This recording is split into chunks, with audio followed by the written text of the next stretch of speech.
My name is Dr. Arthur McClunu. I've dedicated my life to providing surgical care to patients with heart disease.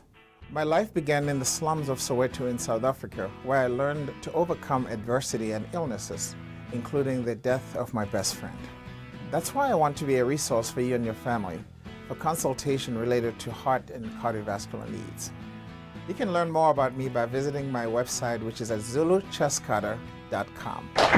Thank you. Hey folks, thank you. I never get tired of saying it. Welcome back to the Roland GRIMES Sports and Entertainment Show. Hey folks, I'm your host, Roland Bubba Grimes, and as always, I'd like to reintroduce my esteemed co-host, Mr. Self-Empowerment himself. Ladies and gentlemen, put your hands together, Mr. Wilbur Skipper. Per usual, we have a dynamic show again for you this week. I'd like to introduce you to an author, and I'm going to try to make sure that I get the title right. I believe it is When Dark Secrets Get Darker. Now, how that happens, I'm not real sure, but we're going to find out very shortly. This young man has a compelling story like most of the people we bring on the Roland GRIMES Sports Entertainment Show. Ladies and gentlemen, put your hands together as I introduce author Mr. Thomas Pointer Jr. Thank you. Thank you. Thank you, brother. All right, man. Hey, Tom, thanks for joining us, man. Appreciate it. Thank you for having me. All right, look here. We're going to jump right into it. Here's the thing. Now, everybody writes a book, or at least a lot of people write a book. All right, so we're going to go. Yep, I'm going there. So let me ask you a question. Who is Benjamin Bishop, and why should we care? Benjamin Bishop is a private investigator, and he investigates unsolved mysteries and murders based in Baltimore. He's a stand-up guy. He's a great investigator. He's a great private investigator. He basically operates under his own rules. That's basically what Benjamin is. And this first installment of When Dark Secrets Get Darker, the Benjamin Bishop investigation, he's investigating the suspicious death of a successful businessman. Mr. Murray. Ronald Murray, exactly. Right. I knew Ronald Murray. Anyway, we do our homework. He's investigating the suspicious death of Ronald Murray, as you said, who's a popular businessman and well-known sugar daddy.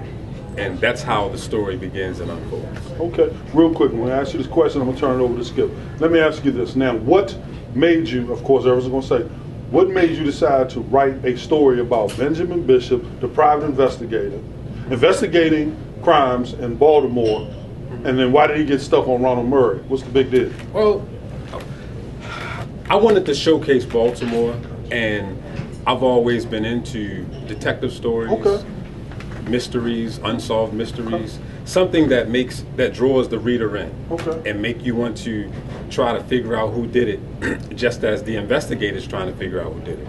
You know, I'm a big fan of Walter Mosley's writings, James Patterson. Yeah, whodunits is a great genre. Yeah, right. Yeah.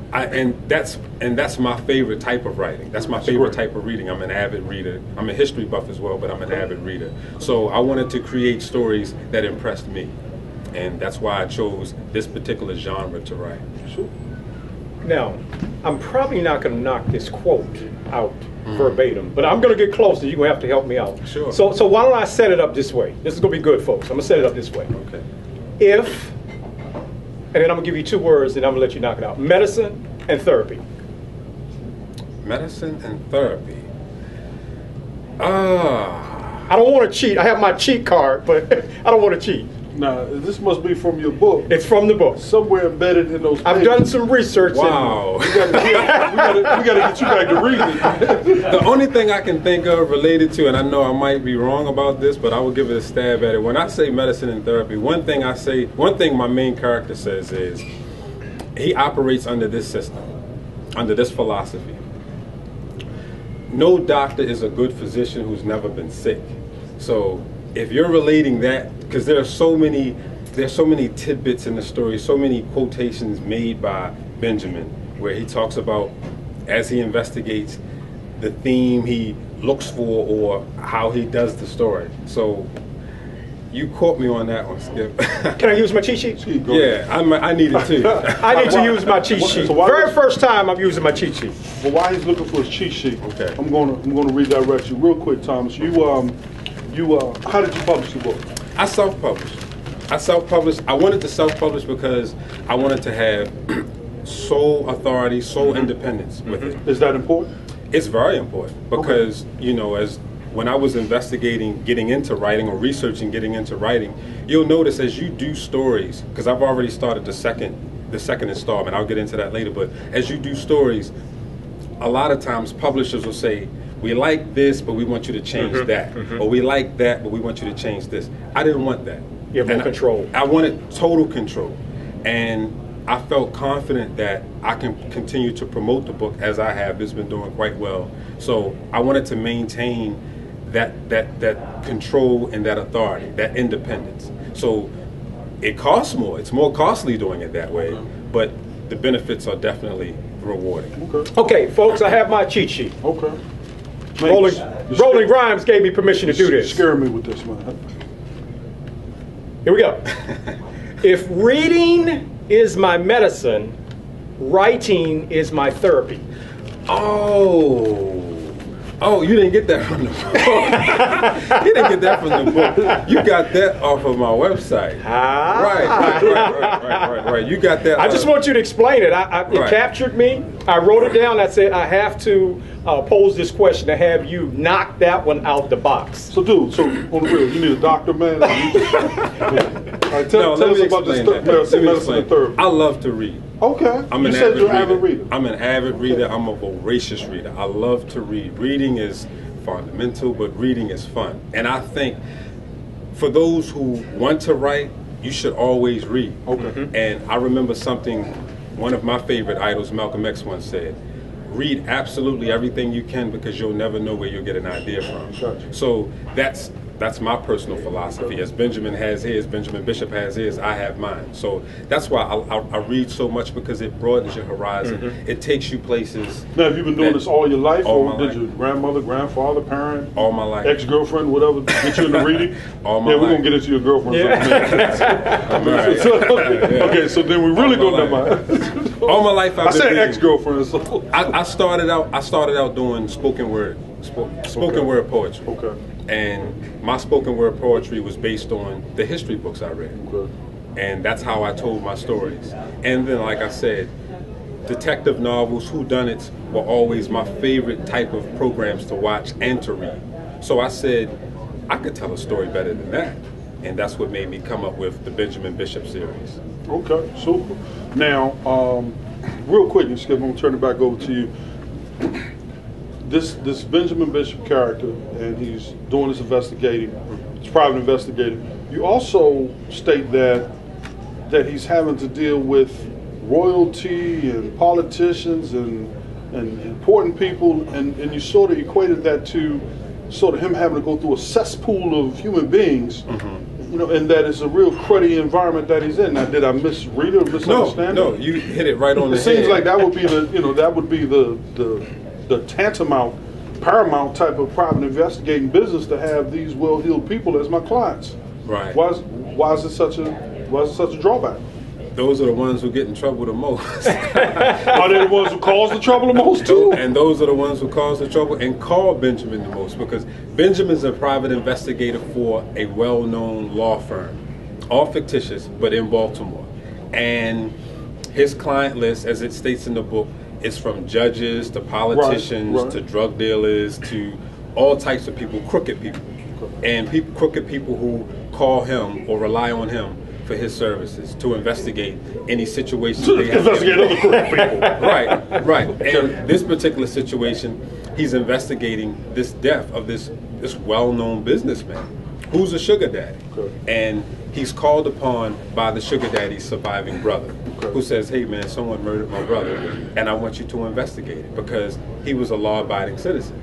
He had his issues, he had his faults, but I want to know who killed him. I want to know, what's the story behind it. Makes sense. And so that's why he hires Benjamin to look into this death. All right, we're going to take a break in a second. Skip, you have something you wanted to throw in this direction? I'll wait till we come back, because it might be a little long. All right, super. Hey, folks, look here, we're going to take a quick break with author Thomas Pointer Jr. I'm Roland Grimes. Roland Grimes Sports and Entertainment Show. We'll be back to you very shortly. Sit tight.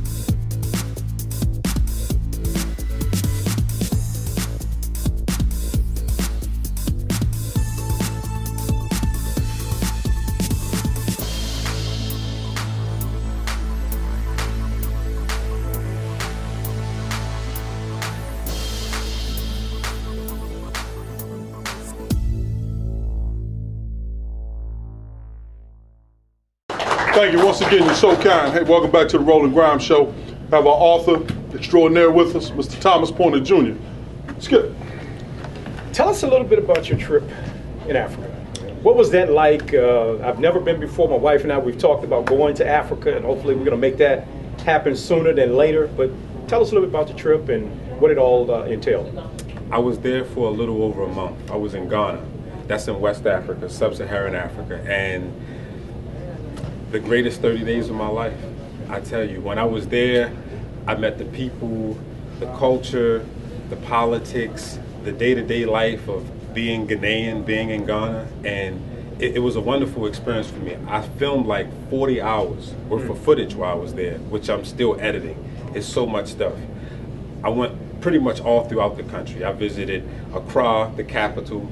I went to Cape Coast. I went to the slave dungeons. There's one in Cape Coast and there's one in Elmina. And it's funny because, well, not funny, but there were 47 slave dungeons all throughout West Africa. 37 of them were in Ghana alone. Wow. Yeah, imagine that. 37 were in Ghana alone. So who was enslaving the slaves in the slave dungeon? Well, you know, I would. They were enslaving other Africans. Right. But these were a lot of the dungeons that were established by the Europeans. Okay. First, the Portuguese, because the Portuguese were the first ones they were the first ones from Europe to implement slavery and then do the whole transatlantic slave trade and everything. They were the very first ones. But prior to them, a story that's not told too often, but the Arabs were the very first. But that's a whole nother story. In terms of how we know it, slavery in Americas, the Portuguese were the first, and then so on and so forth. The European connection as opposed to the Asian, African, Asian. Exactly. And I filmed all of that while I was there. I filmed all of the stuff that I visited inside the slave dungeons. And it's encouraging for more black people to go to Africa, to visit Africa, particularly Ghana. Ghana is the most stable country, in my opinion, in West Africa. There's less going on in terms of civil war and stuff like that. In fact, while I was there, because I was there the whole month of March, there was an overthrow in Mali. That's two countries up from Ghana, because you have Ghana, then Burkina Faso, then above Burkina Faso there's Mali. They actually overthrew the government while I was in Ghana. So that was quite scary, because by Ghana being so stable, many of the surrounding countries in West Africa tend to run there, because they want to go where there's stability. They want to go where the economy is strong. They want to go where they can more easily get a job. So that was one thing to contend with. Right there in Ghana, on the west side, you have Cote d'Ivoire, the Ivory Coast, and then to the east of that, you have Togo and then Benin. Then next to that is Nigeria. And it's funny because when I first bought my plane tickets, I'm leaving BWI, which takes me to JFK, and then Accra. Coming back, the original arrangement was Accra, Lagos, and Nigeria, and then JFK back to BWI.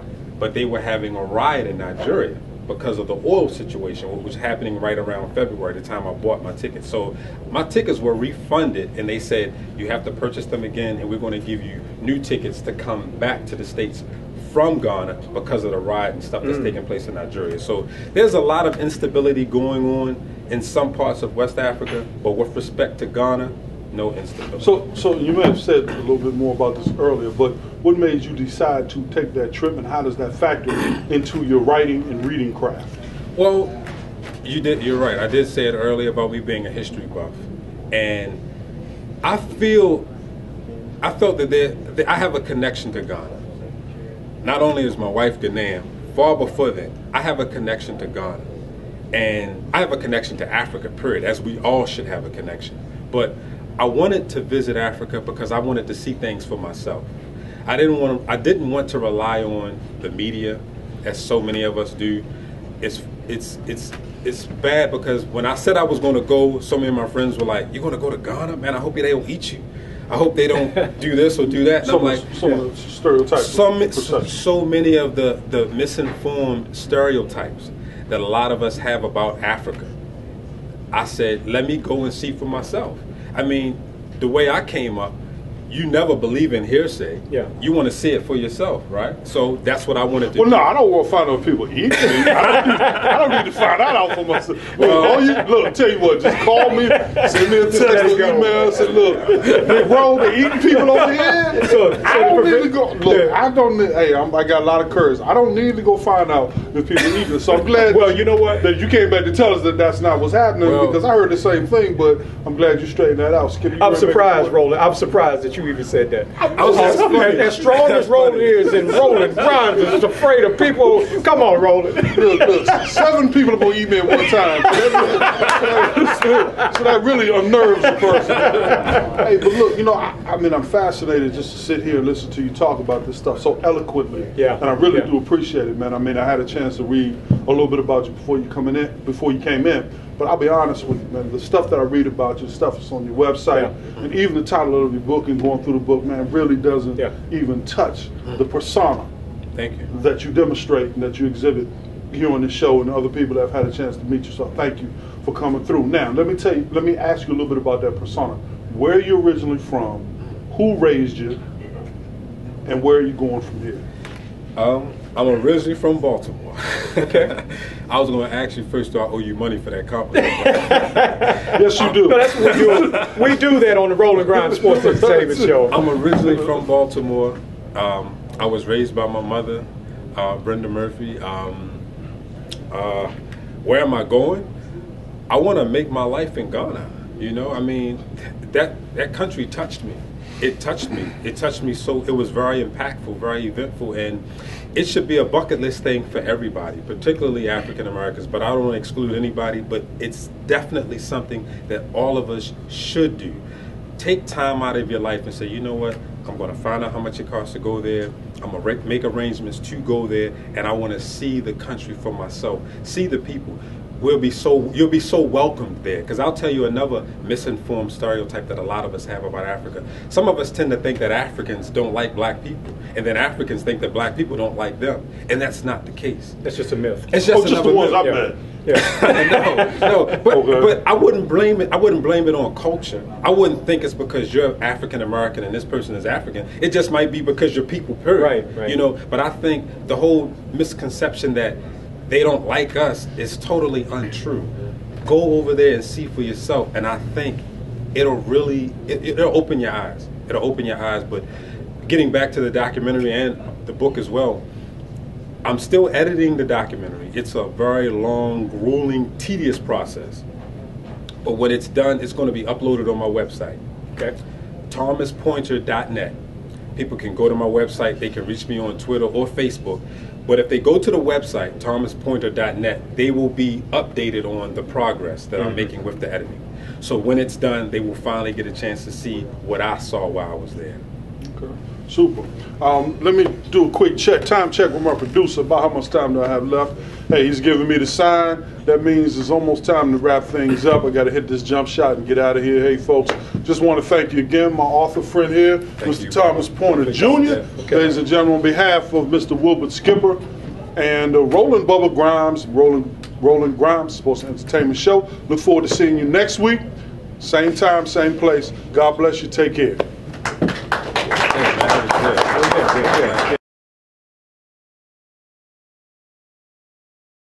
Yeah.